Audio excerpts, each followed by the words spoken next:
Welcome to the Panic Room, where we talk about all things panic-inducing.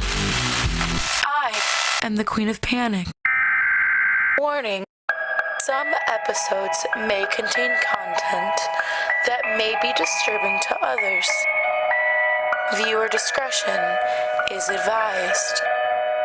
Now let the games begin. Give me the gun, Amelie. The young second-in-command tightened her quaking hands around the stock of the carbide bolt driver, eyes wide and bloodshot, as the man cautiously inched forward, hand open and outstretched.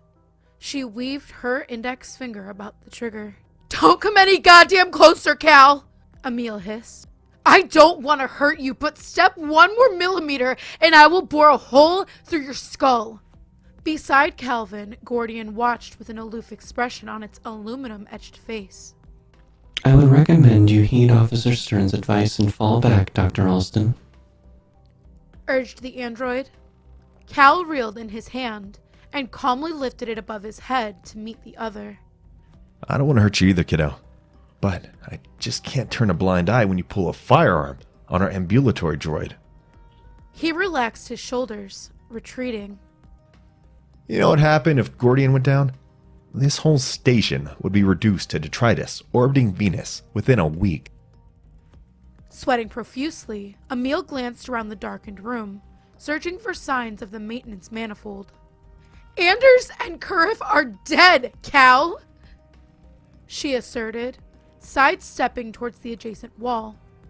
"Not just dead, they were killed. Skulls caved in with a pipe torn off the wall, and this," she gestured towards the robot, "thing was in there with them." You don't know that. Cal rebutted. The camera feed went down at the same time. God knows, it could have been anyone. Tears formed in the private's eyes as she felt along the wall for the access panel. "Cal, stop kidding yourself. I know why you're protecting him." Calvin's eyes fell to the floor. "I know it was hard losing him, Doc," she sighed. "I loved him too. It was a tragic incident. Nobody could have prevented that asteroid. But that's in the past. You can't use a droid to replace him." Gordian seemed to process the statement in solemn silence, the faint whirring of the mechanical parts being the only sound for several moments. Even so, Gord is innocent. Cal insisted. Amelie clenched her fist. "For fuck's sake, look what's happening here!" she shrieked. "Ever since you gave it a body, things have been failing. First it was the gamma shields, then it was the hydroponic system, and last week, life support almost blew up. Both you and I know the infrastructure of the Phrygia station was designed to withstand a solar storm. Isn't it strange that it should all of a sudden go on the fritz all at once?" The android stared with 2 vigilant, glowing retinas, remaining motionless. "I am not capable of such acts," it affirmed. "My directives have been specifically tailored to prevent any actions that could be perceived as threatening or violent." "Bullshit!" Feeling the lip of the manifold, Amelie grasped it with her free hand, still aiming the bolt gun squarely at the android's cortex.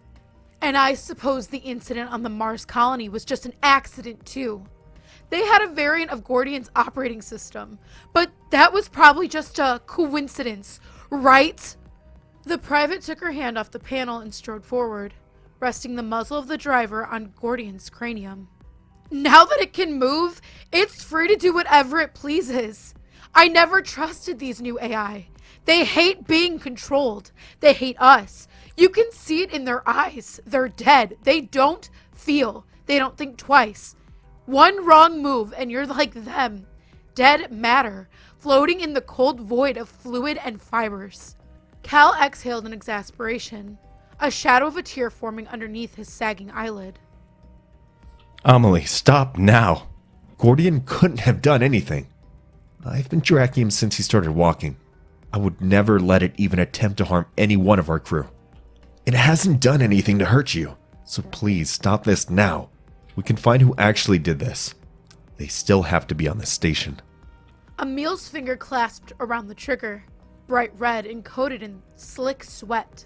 "Fuck you, Cal," she muttered. "You're too attached to this thing for your own good. You can let it kill you too, for all I care." Cal once again extended his arm. Give me the gun, Amelie. Trust me. The officer stood paralyzed for a few seconds, then, blinking away her regret, reluctantly lowered her hand to her side. She slowly lowered the tool into his outstretched palm. Here, kiddo. He lifted it and pointed it near Gordian's left arm. If it makes you feel any better, I'll watch it for you. I'll make sure it doesn't try anything while you try and get help. "Thank you." Emile smiled, considerably relieved. She leaned down and peered into the open compartment. "What the fuck?" she blurted. "Cal, the wires are A dull thump resounded through the room as the composite bolt penetrated the officer's skull and collided with the panel behind it, scattering gray matter onto the severed circuitry.